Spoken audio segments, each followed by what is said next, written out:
Mimi is in St. Paul listening on KTNF. Hey, Mike. Hi.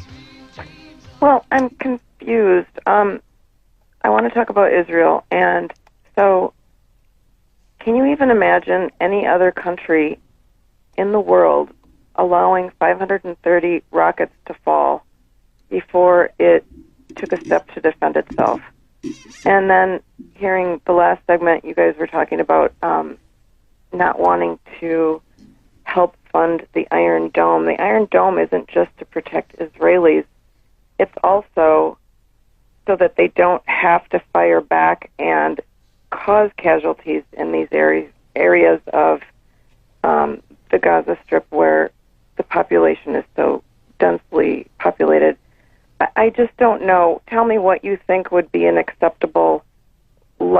When are the Israelis supposed to defend themselves? How can they do that? Well, wait a second, Mimi. Let me just turn it around and ask you something. You are a family.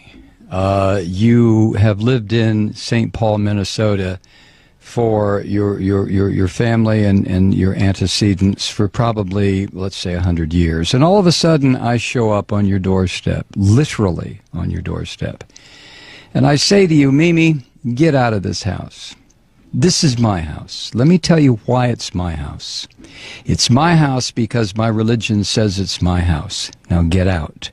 Now, I happen to be standing on your doorstep with a gun pointed at your head and at Wait, your... who are you? No. Hold on. No. I listen to you. You listen to me. I don't know which side you're talking for, but okay. All right, Mimi, I'm going to put you on hold so you can go ahead and interrupt if you want to.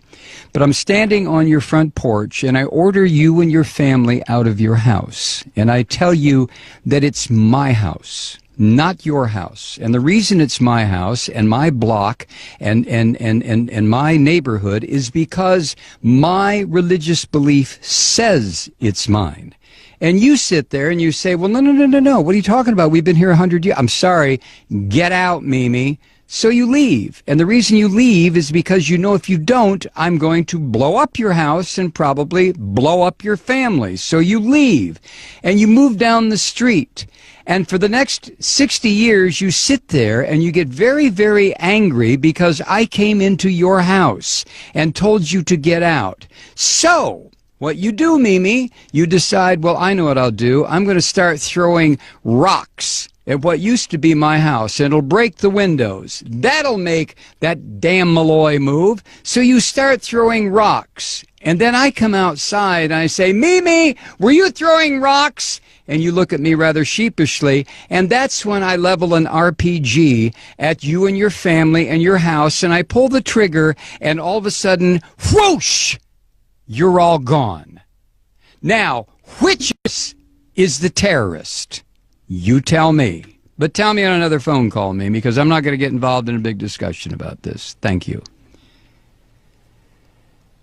Wow. When does Israel have a right to defend itself? Well, when do I have a right to defend myself? I came in and took Mimi's house.